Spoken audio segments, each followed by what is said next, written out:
Welcome to the debate. Our subject today is the very polarizing figure of Nicholas J. Fuentes. He's a key leader in the white nationalist movement who has been very deeply engaged in attempting to influence and frankly disrupt the American political right through his America First movement. That's right, and the material we've gathered really details his extreme ideology. It's characterized by, virulent anti-Semitism, Christian nationalism, and white identity politics, but also his relentless strategic efforts to gain influence through online platforms and conferences. Which brings us to the core tension we're exploring today. Is Fuentes' primary threat and influence derived from the explicit, the really radical nature of his core ideology? Or is it from his strategic, opportunistic methods of trying to mainstream that ideology and infiltrate the established political right? I'll be arguing that the explicit radicalism of his ideology is really the defining danger. It's the inherent toxicity that both limits and defines his movement. And I'll come at it from a different way. While there's absolutely no denying the ideology is extremist, I believe the true measure of his impact lies in his strategic deployment of that extremism. I think it's his methods of infiltration and his success in co-opting mainstream political language that allow him to shift the acceptable boundaries of discourse, and that's what amplifies his threat. So my position is it's pretty clear. The ideology is primary. You simply cannot separate Fuentes' impact from the content he relentlessly produces. He explicitly describes his own views as, and I'm quoting here, white, identitarian, race realist, Jewish-aware, counter-Zionist, authoritarian, traditional Catholic views. I mean, this is an unassimilable, radical platform that exists far, far outside the bounds of conventional political discussion. The danger here isn't just the political maneuvering. It is the creation of a committed Groyper army that's dedicated to promoting this extreme rhetoric, which, it even includes disturbing misogynistic acronyms like RKD for NGF.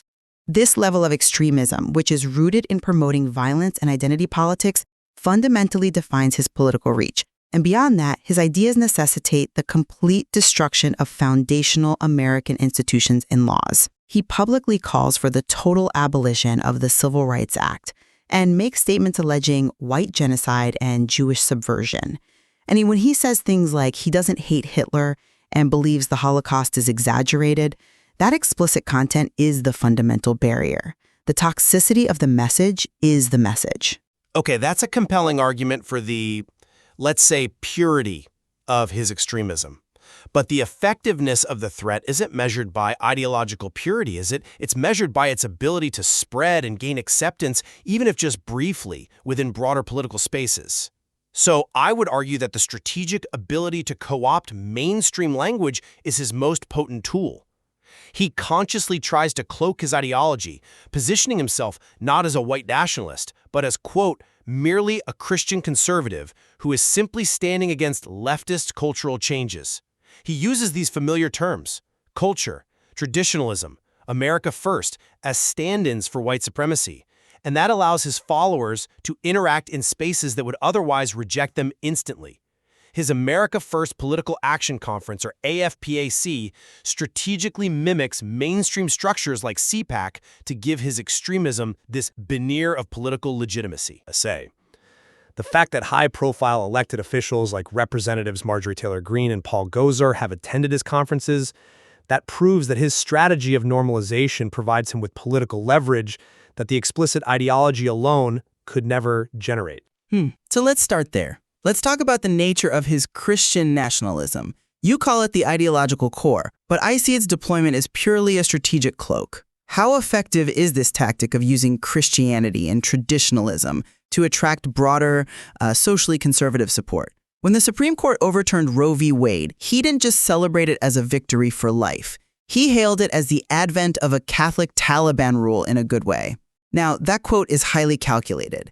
It is designed to normalize authoritarian political governance, something as extreme as Taliban rule, by framing it under the accepted banner of religious traditionalism. He's deliberately appealing to broader segments of the socially conservative right who feel culturally threatened, and he's positioning white identity politics as just a defense of Western civilization and Christian culture. It's a tactic. I see why you think that's a clever tactic, a way to dress up political authoritarianism. But let me give you a different perspective. I think his religious framing is fundamentally and inherently radical. It's not assimilable. It goes beyond mere political strategy because the content itself is what's so toxic. He promotes a specific, fringe, traditionalist Catholic view that actively rejects the Vatican II document Nostra Aetate. Now, for listeners who might not be familiar, Nostra Aetate was critical. It formalized the Catholic Church's pivot away from historically blaming Jews for crucifying our Lord. By rejecting this doctrine, Fuentes and his followers are promoting this anti-modern pre-Vatican II theological position. In a March 2024 post, he explicitly wrote that they rightly defend the traditional Catholic view, reasserting that blame. Furthermore, he asserts that Jews have no place in Western civilization because they are not Christian, describing them as unassimilable. This is not an argument a mainstream conservative Christian organization would ever make.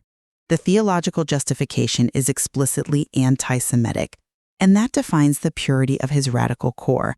Regardless of his claims, that ideology is what makes him a pariah, not how he says it. Okay, but That brings us to my second point, which is measuring political success.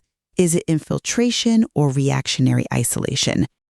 If the strategy of cloaking and mainstreaming is so effective, why do we see these repeated, high-profile institutional failures? I'm just not convinced that his strategy provides significant leverage because his biggest political efforts have repeatedly resulted in isolation. Look at the evidence. He was banned from CPAC. His AFPAC conference was canceled in Detroit after the host venue terminated the contract. Why? The explicit toxicity of his message actively repelled the institutional support he needed. Even his highly publicized Groyper War II pressure campaign, which was aimed at the Trump-Vance campaign, failed. It failed entirely. His policy demands were completely ignored, and J.D. Vance publicly called him a total loser. Doesn't this mountain of evidence prove that his extreme ideology ultimately isolates him from the mainstream political structure he tries so hard to infiltrate? The mainstream political body just has an immune response to that level of overt toxicity. that's an interesting point, and I fully acknowledge the failures you cited, the CPAC ban, the canceled venues. Those are significant barriers, no doubt. But I would frame the strategic success differently. Even if the immediate policy campaign failed, the fact that he was involved in a high-profile, hours-long discussion at Mar-a-Lago with President Trump and Yi in 2022, that demonstrates a massive strategic victory in shifting the Overton window. I mean, that meeting showed a willingness of a major political figure to sit down and discuss politics with a known extremist. It signaled to his followers and to the wider youth movement that he is a player, and his strategic focus isn't solely on policy wins from the GOP center. His real goal is cultural saturation. It's attracting youth via online gaming culture, using memes like Groyper, and employing irony and that just-joking banter to expose young, otherwise mainstream conservatives to his extremist ideology. He has amassed a combined audience of over 724,000 followers by March 2025. This cultural and online audience growth achieved through strategy gives him leverage regardless of whether he wins a policy fight in the Senate. And let's explore that further. Let's talk about capitalizing on deplatforming. Fuentes has made this sophisticated choice to brand himself as the most canceled man in America. He uses this to recruit followers who see him as a martyr challenging the status quo. His success in regularly attracting over 100,000 viewers per episode on platforms like Rumble and creating his own uncensored platform, Cozy.tv, it means the traditional system's attempts to suppress his extremism are, paradoxically, fueling his movement's growth. He turns an obstacle into a recruitment tool, successfully marketing his ideology to people who specifically seek out voices challenging what they perceive as censorship. I come at it from a different way. The strategic branding of persecution, I just don't think it can overcome the structural limitations imposed by his ideology. The very necessity of his extensive deplatforming from every major social media platform to payment processors like Stripe, forcing him to rely on volatile cryptocurrency, that proves the toxicity of his explicit content is economically and socially prohibitive. His message is a barrier to entry for any meaningful institutional or financial support. I mean, think about it. He cannot easily process standard credit card donations. His reliance on niche platforms like Cozy.tv, while successful in attracting a committed base and, other extremists like Alex Jones, ultimately forces him into a structural and financial corner. It severely limits his ability to cross over into the truly mainstream political conversation, institutional fundraising, or widespread media. His ideology forces him into this specialized, isolated environment. And that confirms that the explicit radicalism of his message is the fundamental barrier to any kind of real political power. Right. So to summarize my argument, Nicholas Fuentes' core impact is fundamentally driven by the specific, explicit tenets of his ideology: Holocaust denial, virulent anti-Semitism, and white identity politics. These ideas are inherently extremist, and they impose severe, often insurmountable structural barriers on his movement.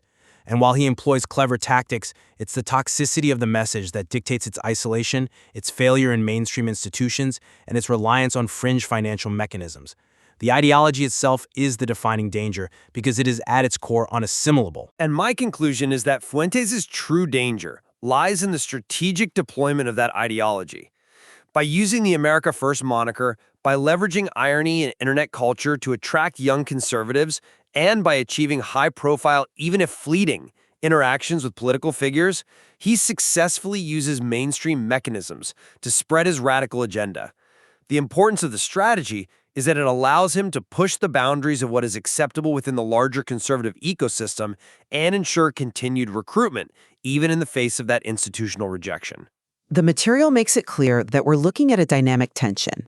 The ideological purity of Fuentes' movement is constantly in conflict with his strategic, opportunistic efforts to achieve broader political relevance. Exactly. And understanding that tension where the ideology acts as both a purity test for recruitment and a structural barrier to institutional power is, I think, essential for grasping the evolving landscape of modern political extremism. There is certainly much more to explore in this material regarding how these two forces interact.